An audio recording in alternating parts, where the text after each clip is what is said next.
Okay, let's see. Uh, we might be live.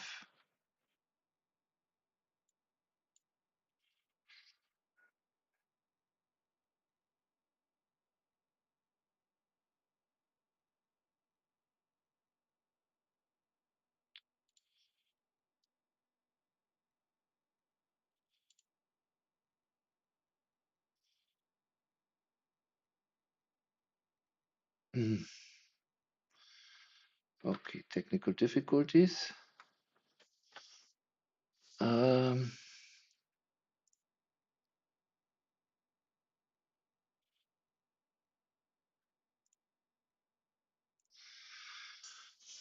okay, we are live. Okay, hold on. Is it frozen? Oh, it's paused. Yeah, let me reload.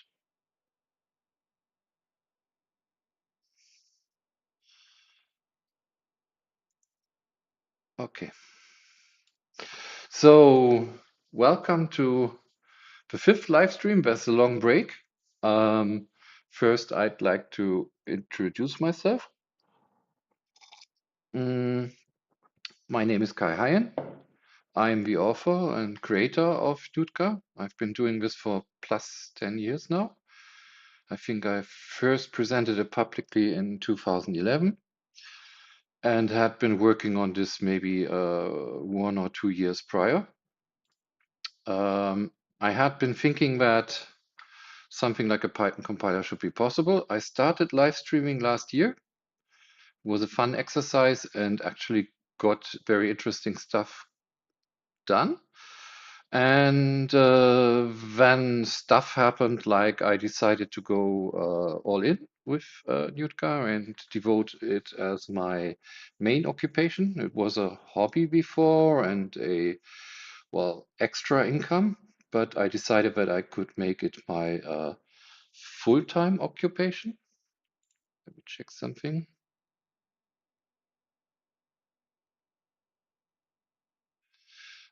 And it's strange.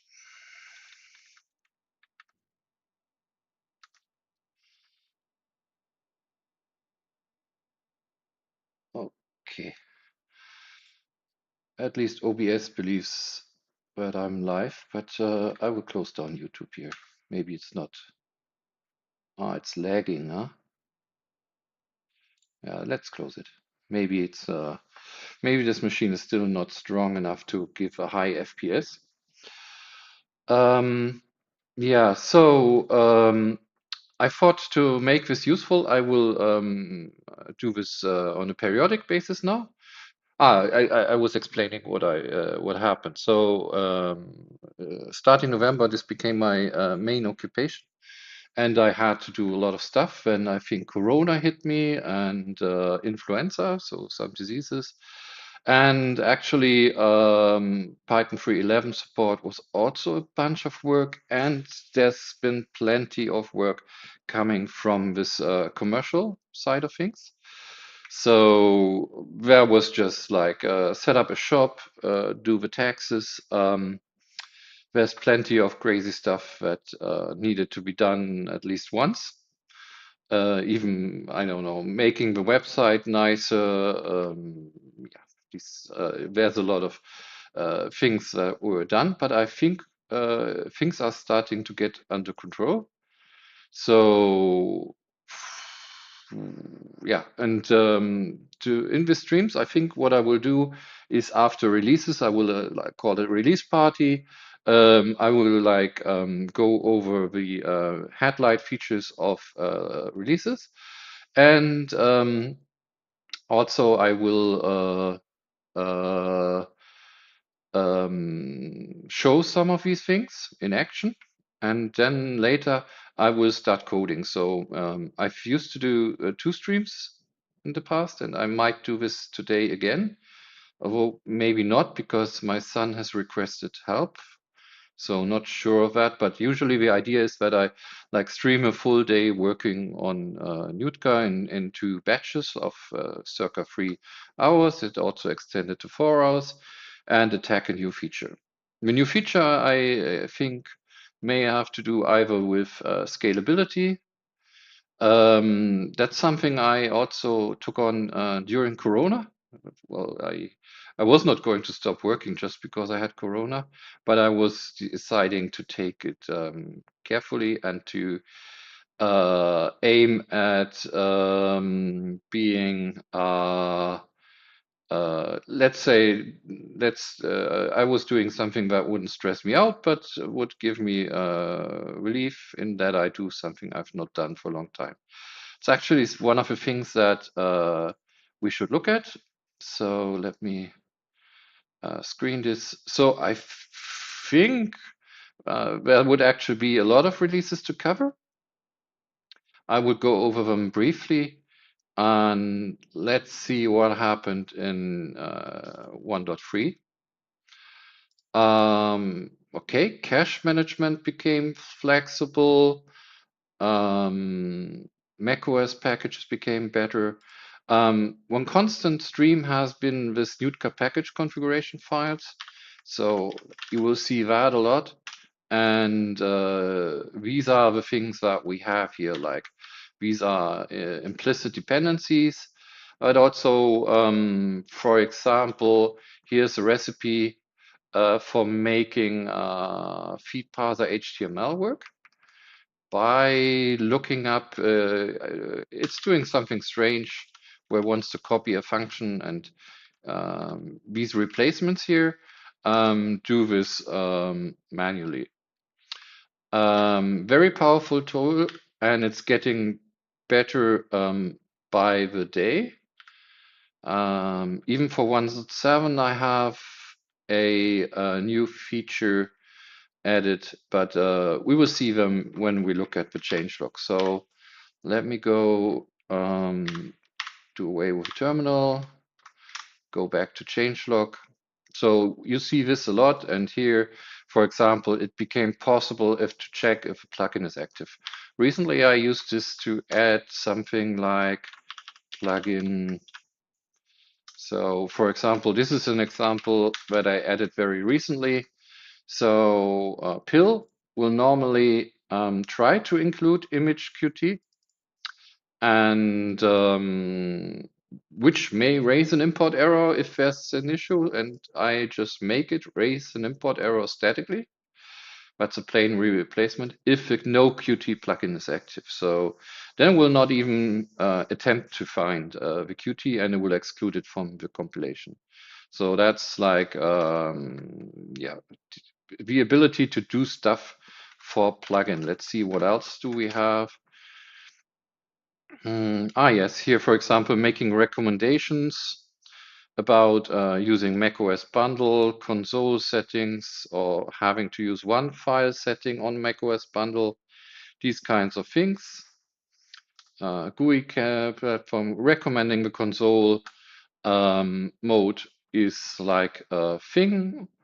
And here we have something, PySide2 cannot be signed unless using one file, and it will give these messages if you do that. So yeah, for example, I meant to show this. Yeah. Let me go to my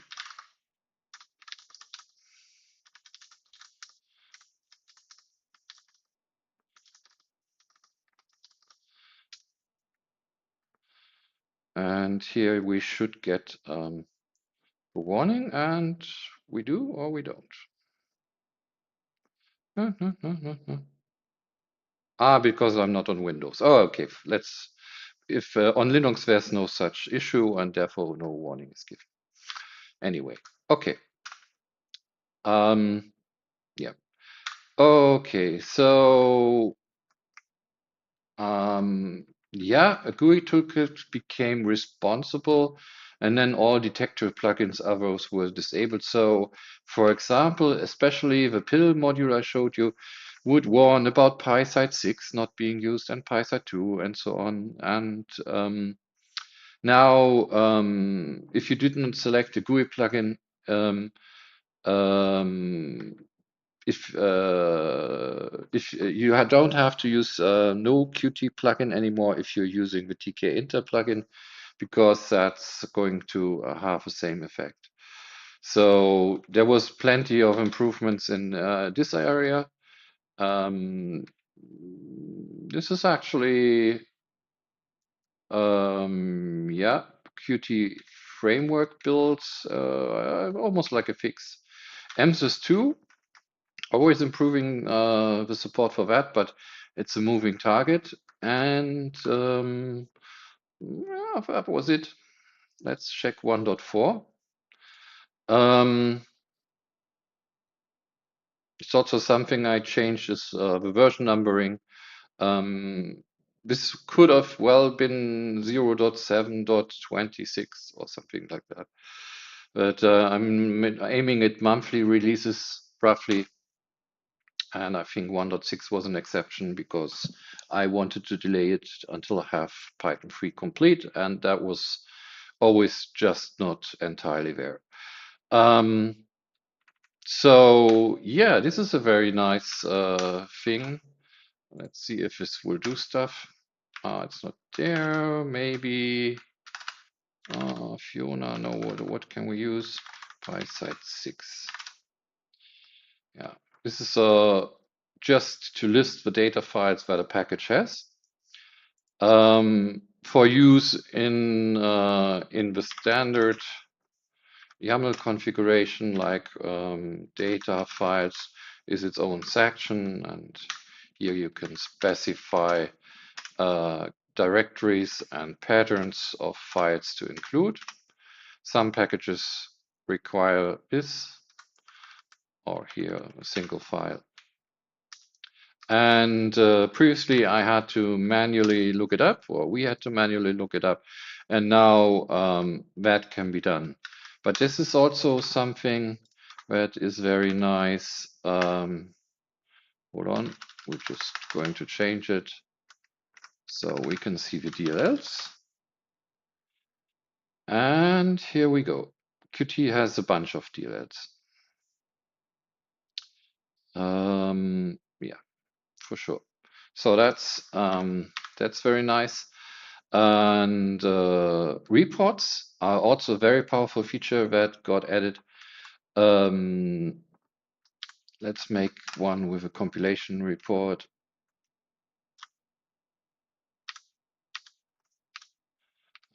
Where's our compilation report? I like to name them like this. There's two forms of XML. There's also a node dump. And this report has become very powerful, and it will be, there's also a diffable mode in which it tries to not include information that is variable. Detecting these DLLs, copying them, and now we have here the compilation report. It's XML, and here we see like plugin influences.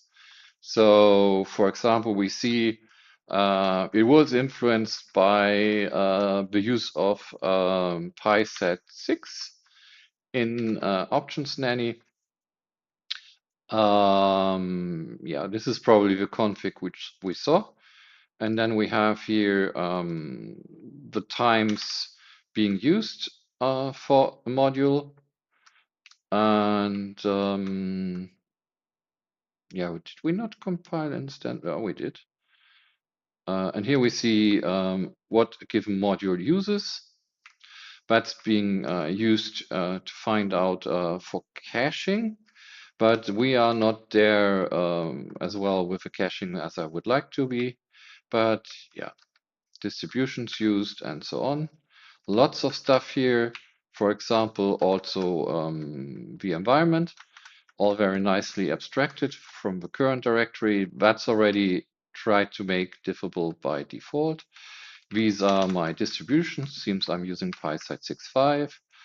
And plugins that were enabled. Plenty of them are automatically enabled, and you don't have to do that. Actually, we didn't enable a single one. We enabled the PySide 6 plugin. These GUI plugins, you have to make a choice. So, and here we have a DLLs and extension modules. Why were they included and so on. So this is like designed to become the primary choice for analyzing what has happened to your large program compilation. So changelog, let's go back. Yeah, not found ones are now listed as well. Are they? Not found, I think not found. Yeah, for example, here it tried to load the MSC on Linux. That's not going to be found. And who is it? Subprocess. Subprocess has a bunch of things it uses. Yeah. And here is it with line numbers and so on. Also how it was found, absolute versus built-in modules. Yeah, very nice, I feel. And the next thing that we gotta do, yeah, sorry, but I'm not entirely sure you're at fault there. Maybe I do not have a frame rate. I would have to check it. I have a new laptop and everything, and it feels like it's not on the edge, but maybe it is. So multiple entry points. That's a very sweet thing. You can now specify main multiple times. So okay, let me do touch a.py, touch b.py, code a.py, b.py. This happens sometimes when I do not launch new shells. Code will not work.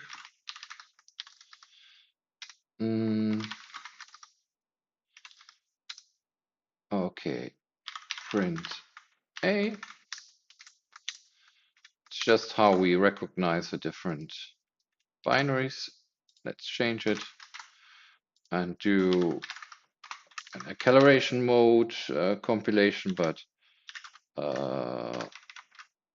it could be done in any way. A.py, main b.py.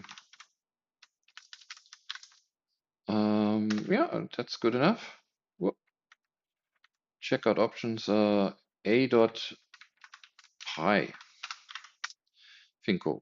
Yeah, see here, it's also something that I'm trying to do.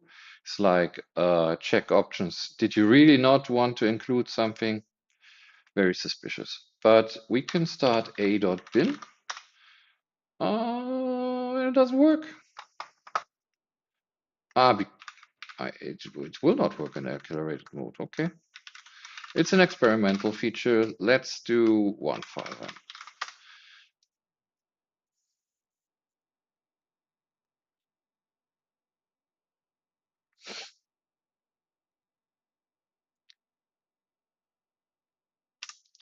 And let's see a.bin. Now let's move or create a symlink. Move a.bin to b.bin.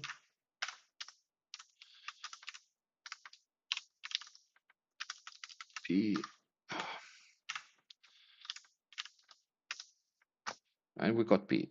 And what we can do is we can create a symlink b.a. You can do this on Windows as well. And we can call A, I think A. Or that symlink is garbage. From b.bin to a.bin. Let's see. It's still very experimental, but it's supposed to work. And now we have a.bin, b.bin. And see, one file, two binaries. So that's a way where you could include multiple binaries. And In fact, the plan is to use this in the future in Wheels, which have maybe multiple scripts as runners. Right now in Wheels, we always build a package which becomes importable, and these are created as scripts by the standard process. But we could actually create runners or one runner and install symlinks and have it work with multiple entry points and just do the correct thing. So that would be very nice once we have it. So multidist is actually, yeah, it's not well described in the docs yet. You have it here, readme. I call it multidist, although it's actually, yeah, it doesn't show all that I've done now. The docs kind of suck. Also, I guess, actually, it should probably create these symlinks for you somehow in some space. Yeah, is compatible and mere acceleration. We've seen that's not true, but yeah. Actually, it would be intended to do, and well, when it decides to not include this, yeah, that's bad.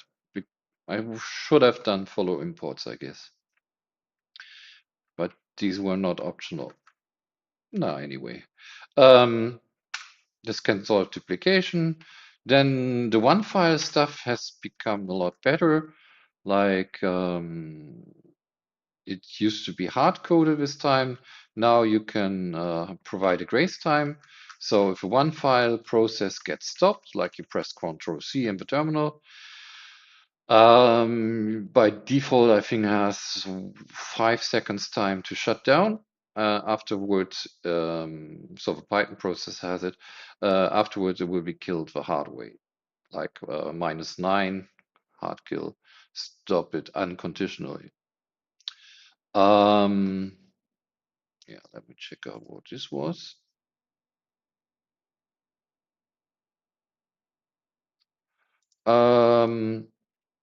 Yeah, then yeah, these global synth import, yeah, that's also something. There's always something strange that packages do. Let me see this. Yeah. Whew. This package is TK interweb. It's adding in its code something to syspath, and this is how we mimic it. So actually, it has a name. It wants to put its packages into the top level namespace. After import that happens, and then compiling code doesn't work unless the package search gets expanded, and then it starts to work again. Very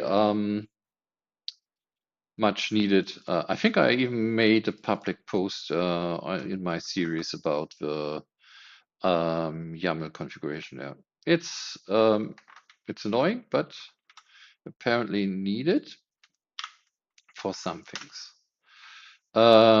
Hopefully not too many. And not allowed to add TK interweb. Huh? Package data. Yeah, this is an interesting one. So the last release, somehow some packages query these and look up stuff from there. And I think there was an issue with OpenCV and multiple names. This is also more a fix than a new feature. Let me copy this. When I see it, is this fixes?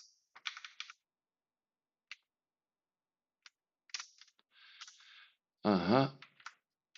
Okay, and what was the other fix? Ah, normally this is also not a new feature. Is this new? Oh, I'm misorienting myself. New features. That's actually a fix, isn't it? Anyway, and yeah. non-cooperating child processes are killed. This gets added. And yeah, added support for. Well, usually I put these into bug fixes as well.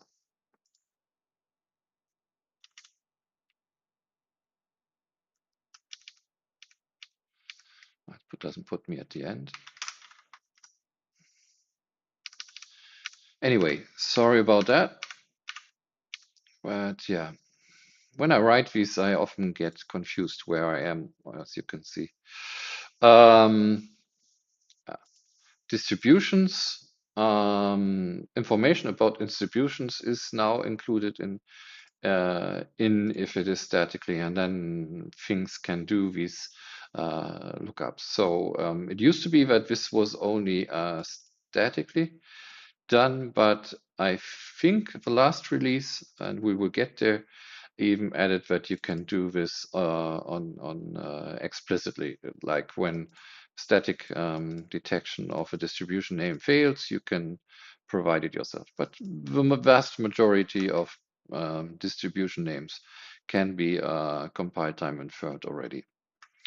So a report template, that's actually pretty nice. So we have like RST-2, for example, the license report. So in this template, you get with a bit of ginger magic, you can have a license report. That's something that a lot of commercial users asked for, and let's say legally aware free software users. They want to have collection of these licenses. So they have like an overview. How are they allowed to distribute it and why? Yeah, these here are no annotations. I don't think I'm using that yet. No, but I think no doc strings is odd. It's used here. Yeah. So when you disable inclusion of doc strings and uh, and assertions, then it will do that. And this avoids changing the doc string. Fit gradient model, blah, blah, blah. I don't know. I think it disables a problem um, because of a lack of doc strings. I think doc strings become none in this instance, and well, it's not going to work with these replacements. So some packages are not prepared to work with these things, and yeah, so it's a very powerful tool. 1.4. Let's go ahead. 1.5. So in 1.5, I started supporting 3.11, but it was very much incomplete. But it was a start. And I had a deep look at Python on Windows ARM. And yeah, I ultimately got it to work. But for standalone distribution, we would be lacking a replacement for dependency walker. You cannot tell what DLLs are used by a binary, and that's too bad, isn't it? Yeah. And yeah, reports are now written even if it's crashing. So the idea is that these reports become the tool that is most useful in GitHub reports. So it will include the exception and the status like interrupted and so on. Yeah, for example, I can go do the PySite compilation again. No, not this one. Ah, wait. Did I do it in another terminal? Maybe. Oh yeah, maybe.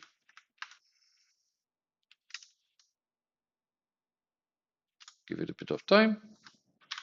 And now the compilation report will show something else.